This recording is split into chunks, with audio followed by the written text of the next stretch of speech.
Please enjoy this extra episode this week where author Charles Siegel walks through the mechanics of how linear magic works in M20 Sorcerer. If you like this kind of walkthrough, leave us a note at magethepodcast@gmail.com, add us on Twitter at magethepodcast, or tell us in our Discord, discord.me/magethepodcast. This is our last coverage of M20 Sorcerer until Adam and I discuss it for Tomes of Magic, which will occur once the PODs are out and we've had time to read it. The next episode will be on Operative's Dossier coming this weekend. Coming up, we have a few episodes on the Lovecraft mythos, the cosmology of William Blake, how to adjudicate magical effects, running an investigation game, preparing to run a Mage session, and hopefully Gnosticism. And with that, on with the show. Hi, Mage fans, and welcome to the third part of our three-part interview with the writers of M20 Sorcerer on what's in this wonderful book. My guest right now is Charles Siegel, friend of the show and frequent Storyteller Vault contributor and occasional Mage the Podcast guest. Charles, how you doing? I'm good. Glad to be here talking about my first and hopefully not last time out writing for Mage officially. Yeah, fingers crossed on that one. So what did you write for M20 Sorcerer? What sections were you responsible for? So I wrote most of the core mechanics and quite a few paths. One of the things this book does is it kind of takes a new approach to how sorceress spells, which is what they're referred to in here, are done. The aspect system has been reworked. The idea of there being a core attribute plus path being rolled is now different. Can you walk us through how a sorcerer creates an effect? I don't know that I think that it's been reworked quite so dramatically. The aspect system does come from Sorcerer Revised. It's been substantially cleaned up, I think. One of the goals we had going in was to make the mechanics coherent, clean, and easy to understand. I hope that we succeeded at that. I ended up taking a view that each path is, in some sense, a collection of aspects. And most paths have some aspect that is unique to that path. Like, as an example, divination has an aspect query, which is like, what kind of or how detailed a question are you able to ask?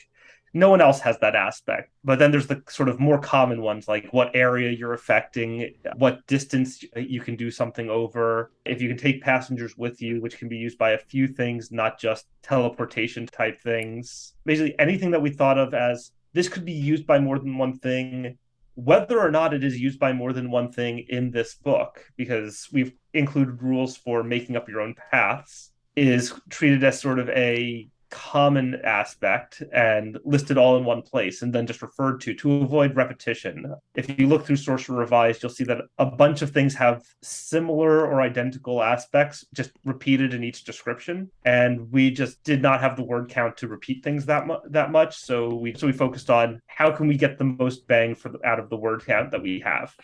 When a sorcerer is creating an effect, in Core Mage, we have the whole idea of focus being composed of practice plus paradigm plus practice plus instrument. Is there any analog for sorcerers? So sorcerers, their paradigm doesn't actually matter, really. It's all about practice. Like sorcery is an expertise matter, not a belief matter. One of the ways that it's fundamentally different from awakened magic, where belief is the core of what you're doing, and then your technique is how you go about doing it, but not as much the motivator. For sorcerers, practice is really the core of what they do. One change we made is, for instance, the dice pools rolled. In previous editions of Sorcerer, everything had a specific dice pool. Like you rolled intelligence plus occult to accomplish the path of Hellfire. So now a sorcerer is a member of some sorceress organization, and that organization has favored attributes. So those are the attributes that you would use for the attribute plus ability roll that does the magic. And the abilities are done via the practice abilities for whatever practice you're using. So if you're using the practice of alchemy in order to perform the path of alchemy, which you should probably do that instead of something else to avoid confusion, then you're going to you'll go to M20 Core, you'll look up alchemy in the focus section, and there's a list of abilities there. You pick one, you assign it to the path, and now your path roll is whatever attribute you picked plus that ability that you're picking, and now that's your dice pool. So you have a lot of freedom to pick how you do it. This is specifically to avoid either having to list a bunch of things or have technocratic extraordinary citizens rolling intelligence plus occult for a lot of things. So instead, they'll be using, say, hypertech as a practice. So they'll have hypertech the ability to roll, or science or technology or whatever is appropriate. I have definitely had characters have like conveyance, drive. How do I get from place to place? I've got this really cool car. And that's perfectly manageable in this system, but not really doable within the older sorcerer systems from World of Darkness Sorcerer and Sorcerer Revised. We strove for that level of flexibility to handle varying focuses naturally. One of the things that I also noticed that has switched back and forth is in M20, can awakened mages use paths? The hermetics learn paths or sorceress magic as part of their apprenticeship, and then they learn awakened magic. Can the two live side by side?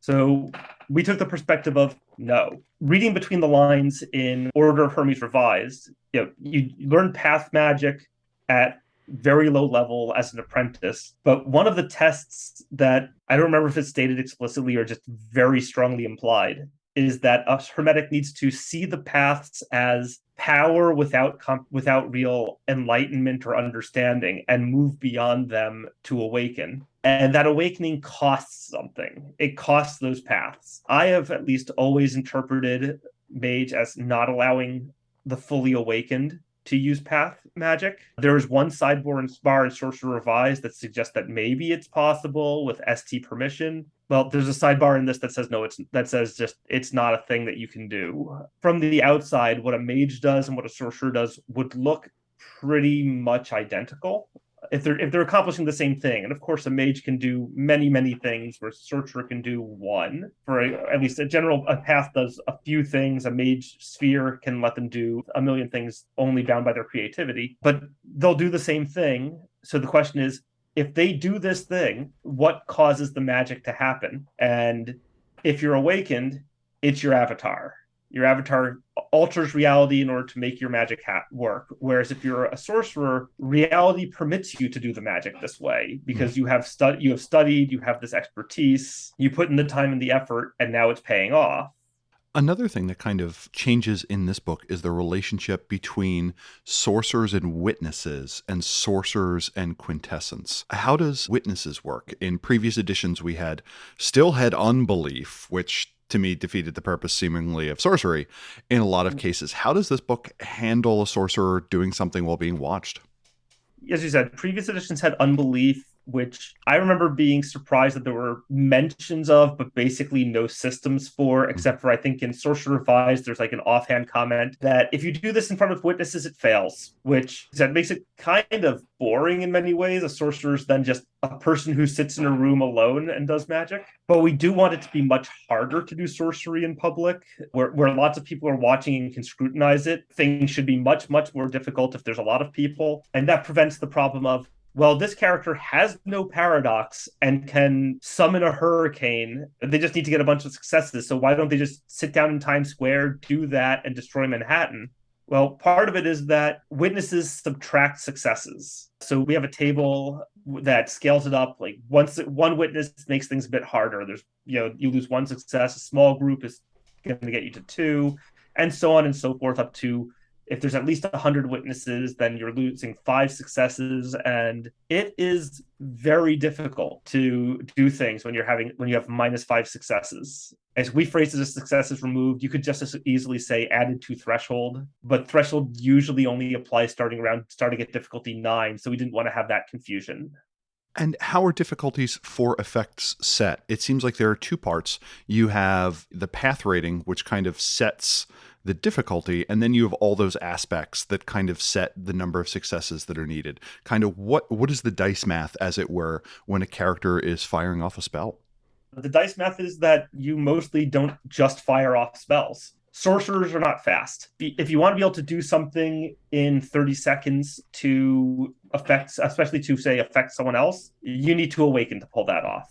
It's commonly said that mages are all about preparation, and that a mage who has had time to prepare in their sanctum is virtually unassailable. sorcerers are all that and more. A mage can improvise, so they are capable of working off book. If you catch a mage off guard, they are not disarmed, they're merely disadvantaged. Sorcerers, even spells that are cast quickly, take one turn per level. So you're not just bringing the path of Hellfire by itself to a fight and hoping for the best. And then rituals are 10 minutes per level. And of course, they can take much longer because extended rolls are extended rolls. However, to avoid the problem of Hellfire, which most people regard as a combat path, personally, I've always treated it more special effects. Like when the wizard waves their hand and all of the candles light up, that's path of Hellfire, and that's just cool stuff to do. But then I tend to both run and play in fairly low combat games, so I know I have a bias there.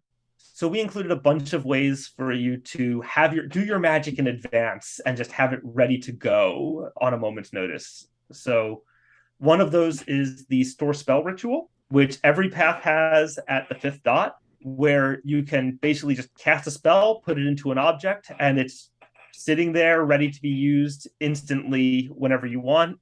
You've already done the roll, it's good to go.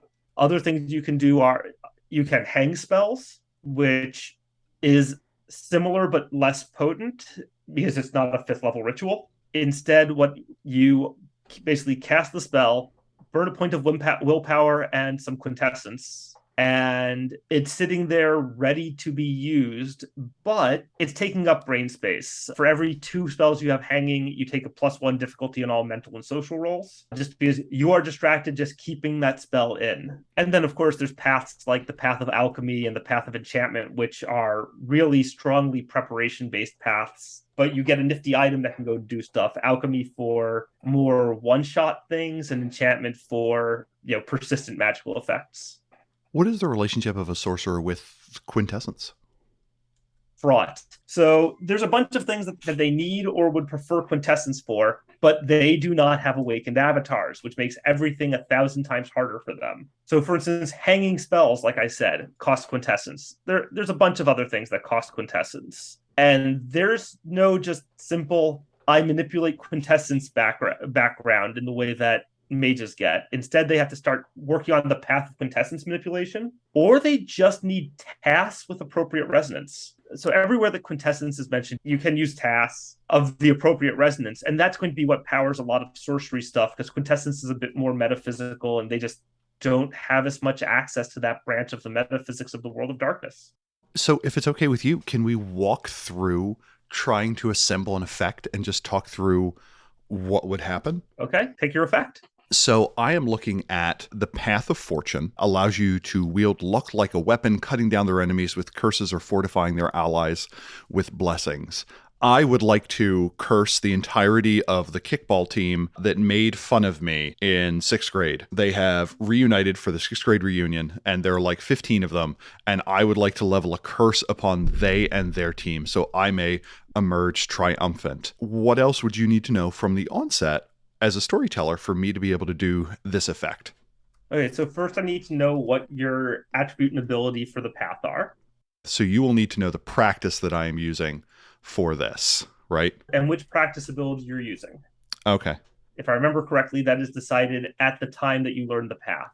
Okay. If you are using high ritual magic for this and you pick or the high ritual ability, then you are just always using the high ritual ability for this. Okay. My practice is chaos magic, and the associated ability is expression. I am creating a extensive beat poem to declare in the eyes of Eris. You're cursing them with rap battle. Yes. And I have 4 dots in expression, say.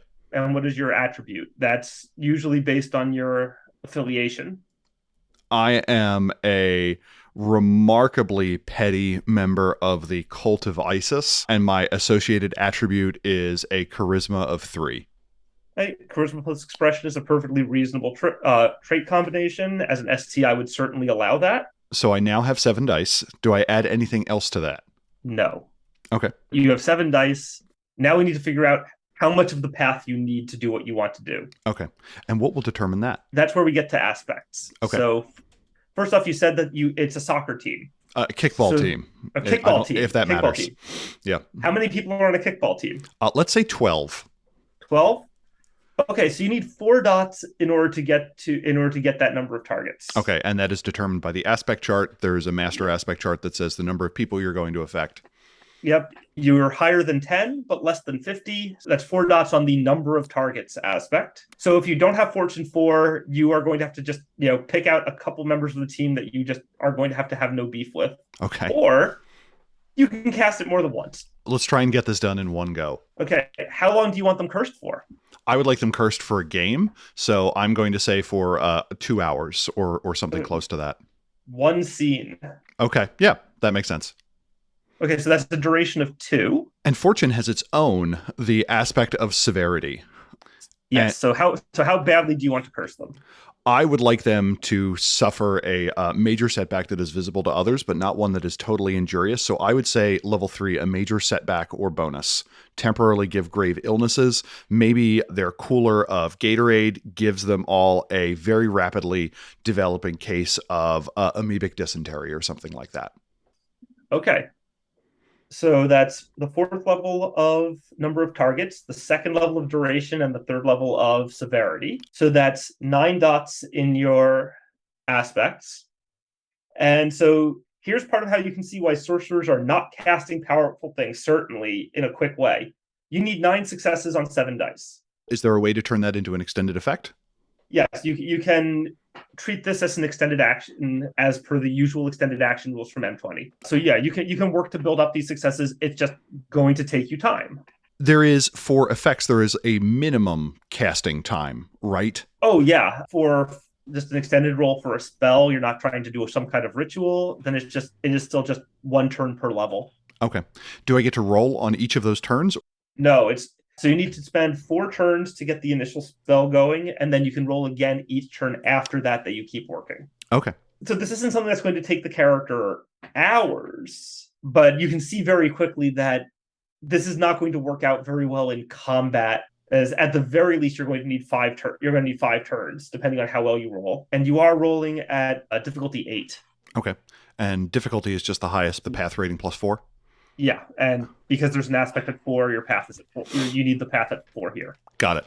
So my path rating limits kind of both it kind of limits all the magnitudes of what I can do, and that seemingly is kind of new, and I like that.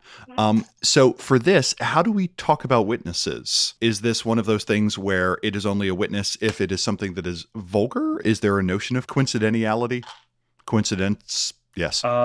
If you're doing it in front of the team, there'll be witnesses. Okay. If you are doing it from far away, which is a tricky thing to do because this path does not have a distance aspect, then you could avoid them counting as witnesses because you could be sitting in a sanctum. Or I'm using sanctum here informally rather than in lowercase s. Yeah. I begin the game. I start doing this beat poem. Everyone's kind of staring at me. There's something like my team and their team, so there's 20 to 100 people, so I have 4 successes removed. What is the difference between a success being removed and a success being added from an aspect? So the successes being added are the minimum threshold you need to accomplish. The successes removed are making it harder to achieve that number. Mathematically, it's essentially the same. So functionally, what needs to happen is that you need to get those 9 successes plus these 4. So you'll need a total of 13 successes. So you could technically just barely manage this in 2 rolls if you're lucky, but you're spending at least 5 turns doing this. Probably more because rolling 7 successes on 7 dice at difficulty 8 is hard. Yeah. So the other thing, though, that a lot of the paths have is kind of a one-off difficulty modifier. And for the path of Fortune, I get -1 for a weak sympathetic connection and a -2 for a strong sympathetic connection. I have the trophy that this team had that they all signed when they absolutely trounced me last year. So I'm going to say that that is a -1 modifier for a weak sympathetic connection. Well, here's a question. How seriously do they take this? Is this a prized possession of the target, perhaps? It would depend there. And their signatures could also be argued to be a bit more strong. So here we're getting into what counts as a weak versus a strong sympathetic connection. Under some circumstances, that same object might be worth -2, but in general, it would probably be -1.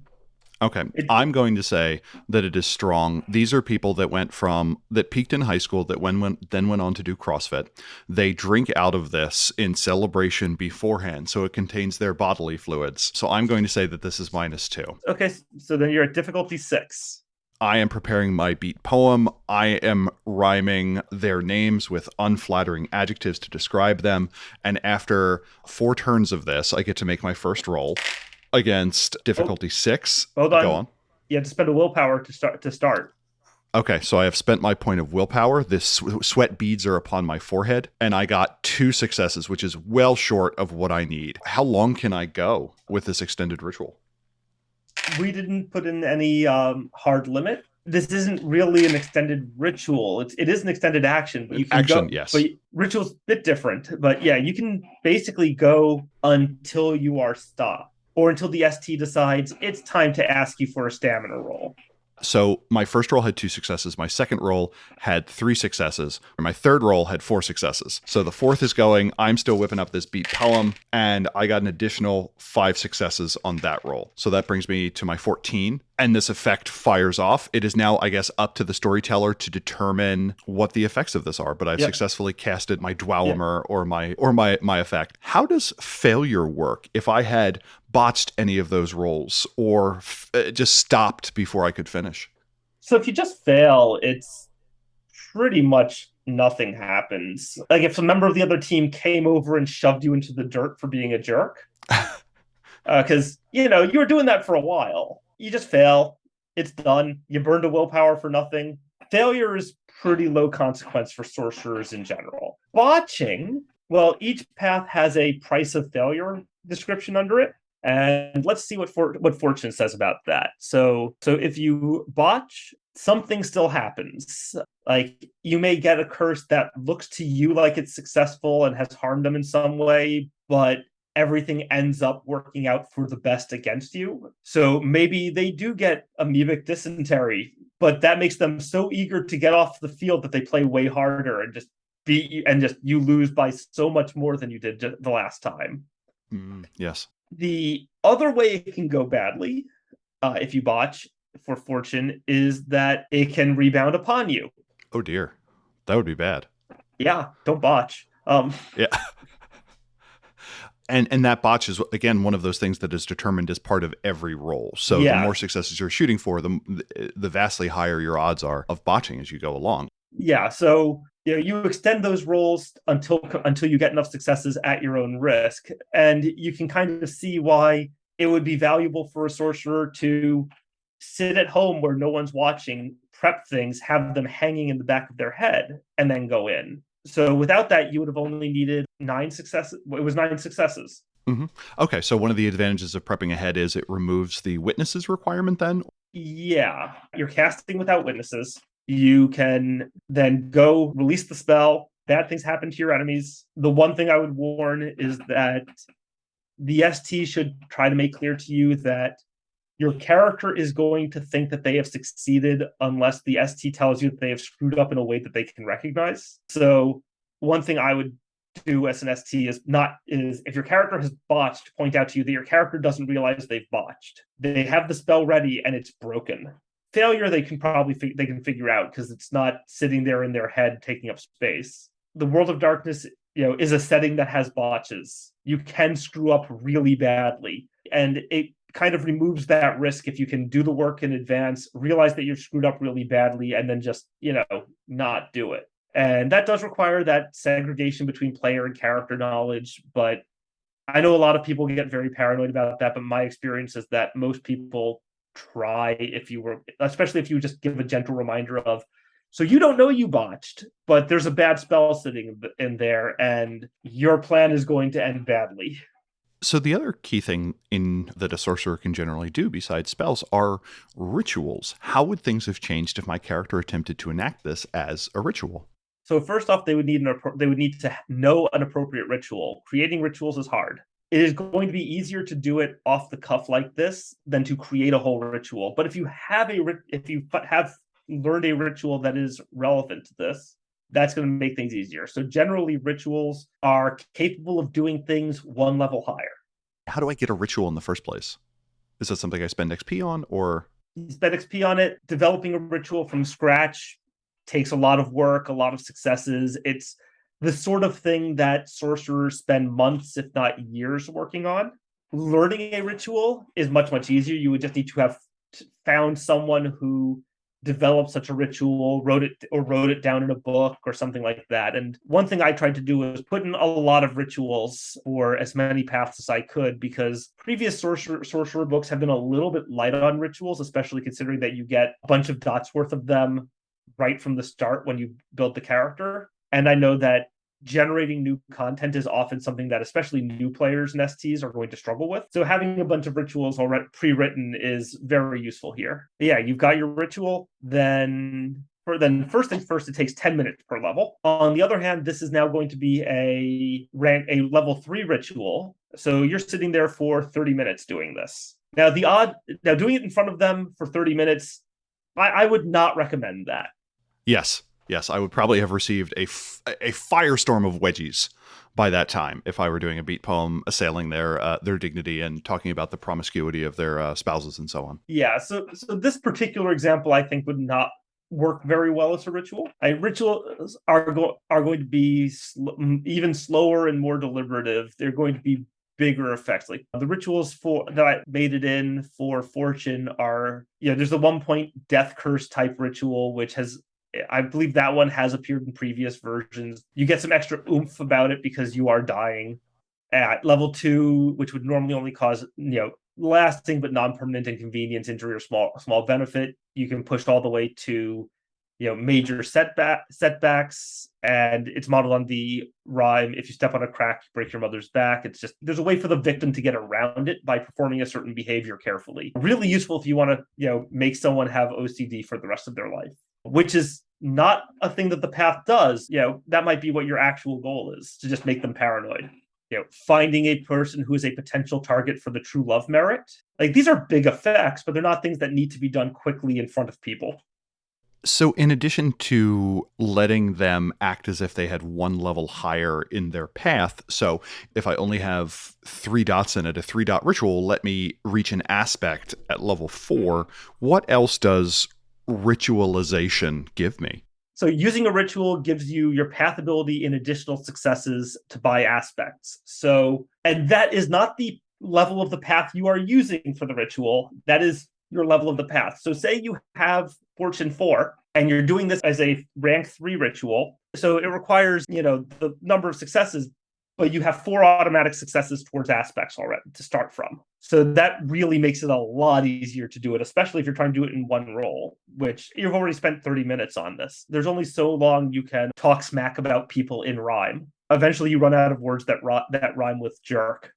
What is the rituals can bring more power to bear than spells by going beyond what the base spells of the path can achieve? So this is kind of a catch-all for cool things that it makes sense to be under the purview of the path, but which the basic path spells just don't do. So the kind of paradigm example of that is actually for Hellfire. So Hellfire lights fires.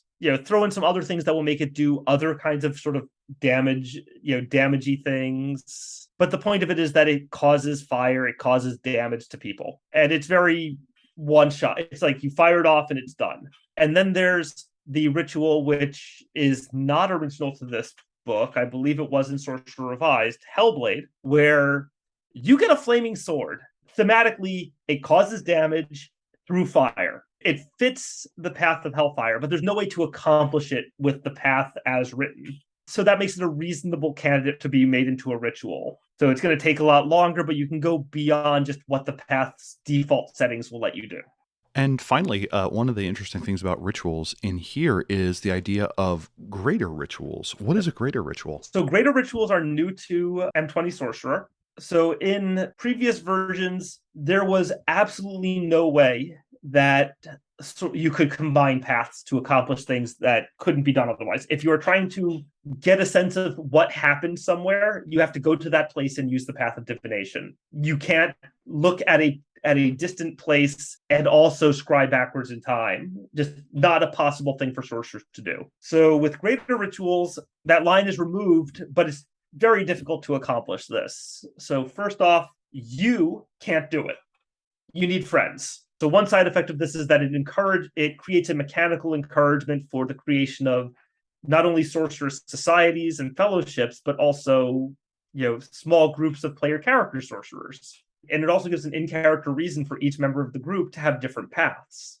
Okay, so let's say that you are a crazy person who has created a new path for looking far away, creating new paths being very hard. Say there's a murder a couple blocks away. You can look a couple blocks away, but you can't do anything except for see what's going on over there with your new path. So you have two options. Either you can also learn divination and go over there, ask your question, and see what happens. Or you can call up your friend who has divination, and the two of you can, from a safe place, generally speaking, your house is probably going to be safer than random place where you know there has been a murder. You can perform a greater ritual together, where you're contributing looking far away, and the other person is contributing looking backward, asking a question about something that happened backwards in time. And you must share practice in order to do this. Member of the Ancient Order of the Aeon Rite and a member of the Star Council are going to have a hard time working together. Not saying it's impossible, just it's going to be weird. And they'll have to find some common language in which to work. And one of the ones that comes to mind that I find interesting is the combination of the ones that kind of manipulate other spaces, like you have Oniromancy and Necronics and so on, that you could be like, no, I want to light the Shadowlands on fire. And you'd be like, okay, Hellfire plus Necronics, nice. Yeah, you can do some really great stuff by combining them. But again, you need multiple sorcerers. You cannot do a great ritual by yourself. Each of them needs to have one of the paths that you're combining to whatever level you need. They need to have a common practice, and then you still need to succeed at what's going to be a very difficult role. And it's interesting kind of looking over the systems, how it kind of pivots a bunch of things in Core Mage. One, this working together aspect. In Core Mage, there is no way for a magus with one sphere at a high enough level to combine it with another mage with a sphere at a high enough level to create a combined effect that is the sum of those spheres. If I have Correspondence 4 and you have Forces 4, but neither of us have 4 in both, there's no way to work together to create that effect. The other thing that kind of is tilted on the side is the fact that you are pre-allocating successes, that you're rolling until you get to the ultimate effect. You don't have the ability really to roll and then see how good you did. You are picking everything ahead of time. Yeah, sorcerers cannot improvise in any reasonable way. It's just not how sorcery works. I think it specifically said if you don't achieve the number of successes before you stop, okay, nothing happens. You're done. Extended actions let you kind of push further, but there's no, okay, this is getting really hard, I'm going to settle for a lesser version. It just is not a thing sorcerers can do to make that choice. They have to stop, choose a lesser version, and then start over and do a different spell. Yeah, it's one of those things where, like, you're building a car tire. 90% of a car tire is not 90% as good as a whole car tire. It is still useless. So having done a lot of the mechanics, is there anything that you are particularly pleased by or that you think players or tables will find engaging? The greater rituals were one of the things that I very much pushed for. I admit I don't like how mages can't work together in that way. And this was an opportunity to put something like that in and also create mechanics that say, oh, the four of you are not just, four random sorcerers who happen to, know each other and have ridiculous adventures, but you have various skills that the others don't, and you can work together to go further, and that's why you're a tight-knit group. Yeah, also, actually on the same page as the greater rituals, more connected to the creating new paths and rituals, previous editions had sorcerers can create new paths and new rituals, and it's hard. We didn't make it easier than the old editions did, and they made it very hard. But we included a new way for it to go because it was kind of implied in several places, at least by my reading of old sorcerer and mage supplements, that there were ways that paths were sometimes created as sort of a byproduct of what mages do. So we made that explicit, that essentially a path is like a talisman, but with an ephemeral base. So every sorcerer is someone who is trained that can use this talisman, which has its own arete function.